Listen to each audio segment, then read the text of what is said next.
Hello viewers, दिनै आङो मोनसे भिडिअ लाबोनो नागिरदों नोंथांमोननिसिम लेबु बिफां I mean लेमन काटिं खालामनायनिफ्राय दानस'नायनिफ्राय बेखौ माब्रै गायो आरो फोथांनानै लाखिनो हायो आं बेनि सोमोन्दै सुंद'यै बुंगोन। फैदो दानिया जों लेबु बिफाङाव थांनानै दालाय दानस'नानै लानि। बे जाहैबाय जोंनि होम गार्डेननि लेबु बिफां अलरेडि बिबार बारबाय नै बेनिफ्राय फिथाइबो बेयावहाय दंजेनो नैबे जाहैबाय लेबु फिथाइ। दा आङो बे फिथाइ गोनां दालायनिफ्रायनो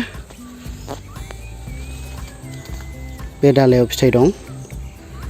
बेनिफ्रायनो आङो नैबे भार्टिकल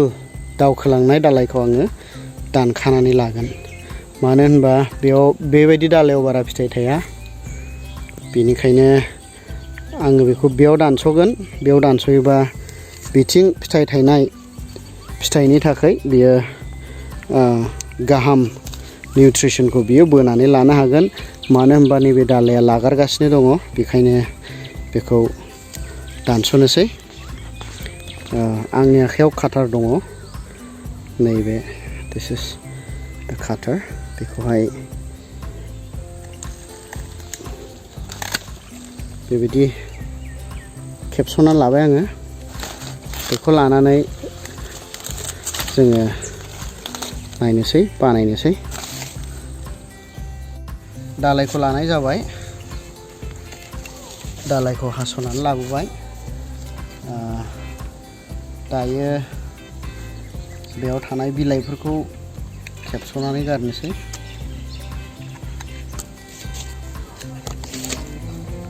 आरो बेयावहाय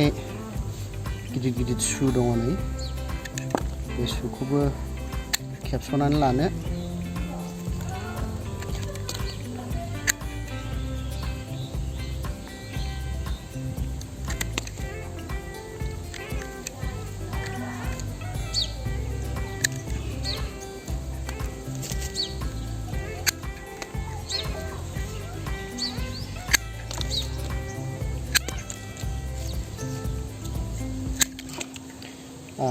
आङो मोननै गायनो नागिरदों बेनिखायनो बेगाव थोनाय बायदि आङो पिस मोननै बेखौ हानानै लागोन। बे मोनसे जाबाय बेनिफ्राय आरो बेखौ फोसाबनानै लानो।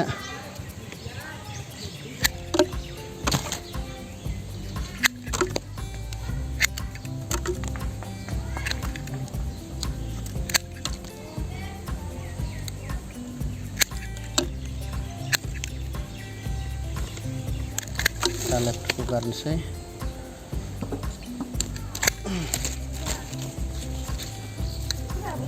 बेनि एखे समानै बेयाव खेबस'नोसै बेखौ।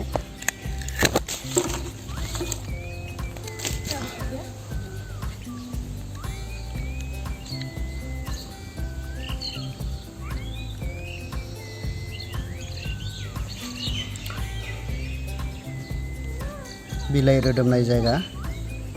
बेफोरावनो दालायफोर ओंखारगोन बेनिफ्रायनो रोदोमगोन। बेनिखायनो बेखौ रेडि खालामना लानोसै। आंनि आखायाव काटार दङ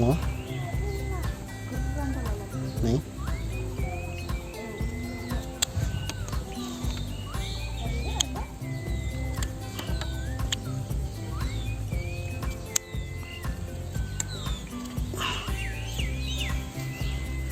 बेखौ एसे खेंसालायै हाना लानांगौ।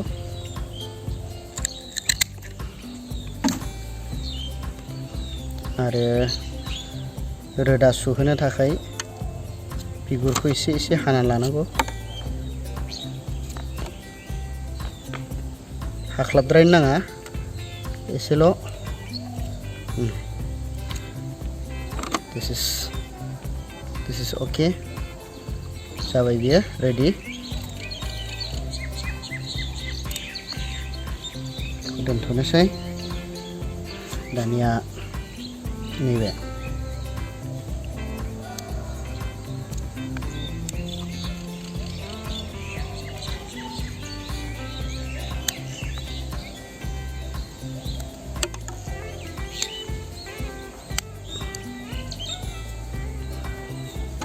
बेखौबो साइड काट खालामना लानोसै बेनिफ्राय बिगुरखौ एसे हानानै लानोसै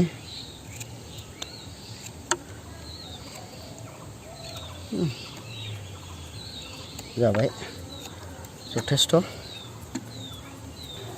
दानिया जोङो नैबे हाख्लाबना लानायाव एल'भेरा फुननो हायो नङाबा बेरेमोदै हानि फुननानै होनो हायो हानि एल'भेरा बेफोरो गोख्रै रोदा सुहोयो रुटिं हर्मन होननानै बुंनाय जायो आङो दा एल'भेरा बाहायनाय जागोन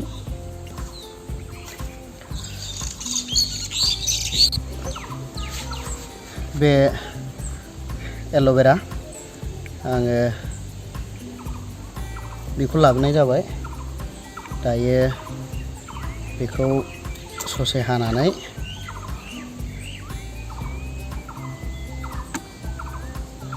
बे बिगुरखौ एसे हाख्लाबना लानोसै स्लाइसेट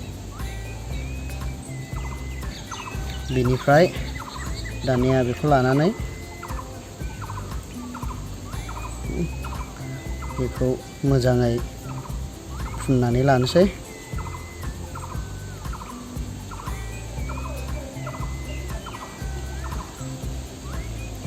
बास जथेस्थ' दानिया हांसोखौबो फुननानै लानोसै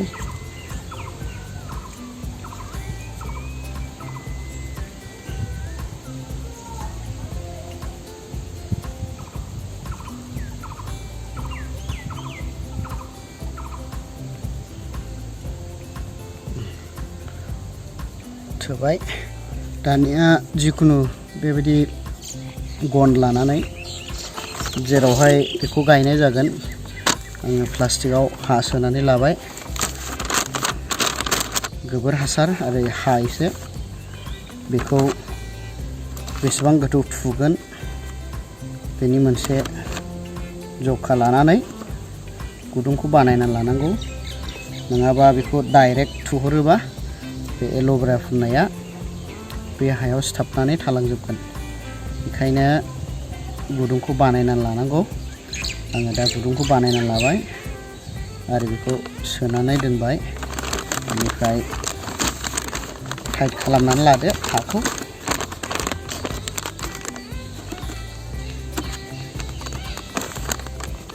सोरगिदिं टाइट खालामदो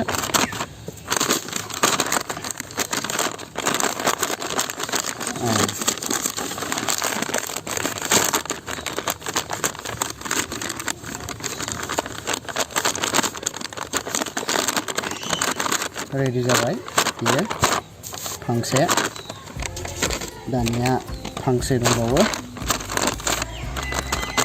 बेखौबो बानायदो आरो बेखौबो सोहरनाय जाबाय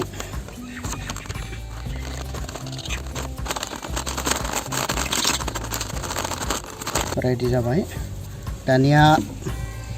बथलखौ बेबायदि हानानै लादो मारिनायखौ टाइट मारिनानै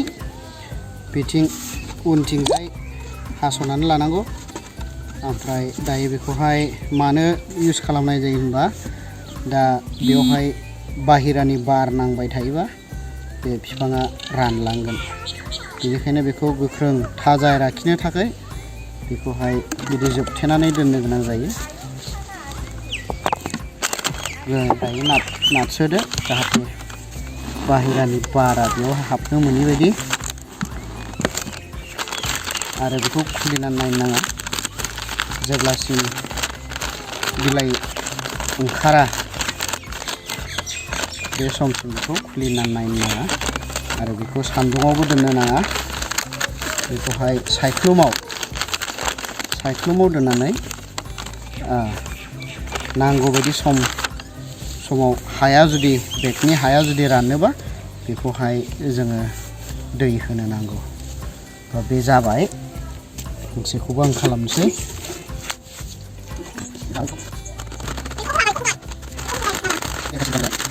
आङो सायायाव दोननोसै बिफां सायायाव जाहाथे बेयावहाय नांगौ बायदि लाइटखौ मोननो हायो नाथाय सान्दुं बेयाव नांनो मोननाय नङा अके जेब्ला बिलाइ ओंखारो अब्ला आङो नोंथांमोननो बेखौ दिन्थिनाय जागोन बिदि सायायाव आङो बेखौ दोननाय जाबाय एकदम बिफां सिङाव आरो बेखौ होनाय जायो जाहाथे बे बिफांनि आरो सिंनि बारा बाहेरायाव थाङा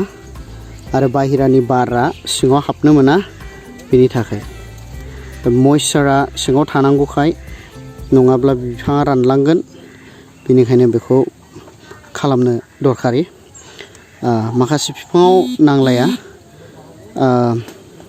जेरै मालबेरि थाइखंसेब बेयाव होआबाबो जायो आङो आगोलाव मोनसे भिडिअ खालामनानै देखायबाय 100% साक्सेस जानायखौ आङो दिन्थिदों दा बेबो साक्सेस जानांगौ आङो साक्सेस जायोब्ला नोंथांमोननो दिन्थिगोन all right these are the plants and this one and this one are the two that I have shown you earlier and after that I did this three again and all are successful you can see this has already the leaves are coming out and this one also you can see inside the bottle itself and this one because the stem was a grown stem that's why you can see it's a small one coming out it has become very late and this one you can see growing well and of course this one you can see the stem right here was also growing well but some insects have eaten the leaves altogether so I'll let it for some more time the new bud is pushing out I can see so I'll wait for that to grow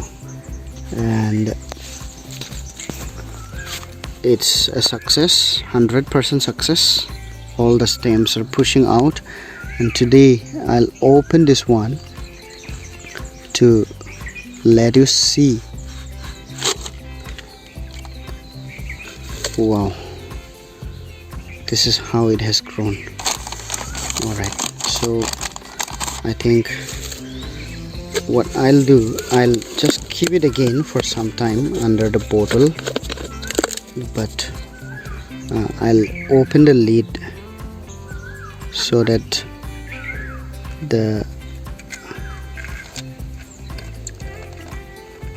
it may be very new to the hot environment so I'll simply keep it like this for some time so that it can slowly adjust with the air outside okay so this I will leave it for some time and this one also I'll leave it for some time this too I'll have to wait longer alright so if you exactly do this way to clone your lemon you'll get 100% results so this much today and if you have liked the video with the results please subscribe to my channel I'll come out with more gardening tips like that share the video so that many can be reached through this video thank you for watching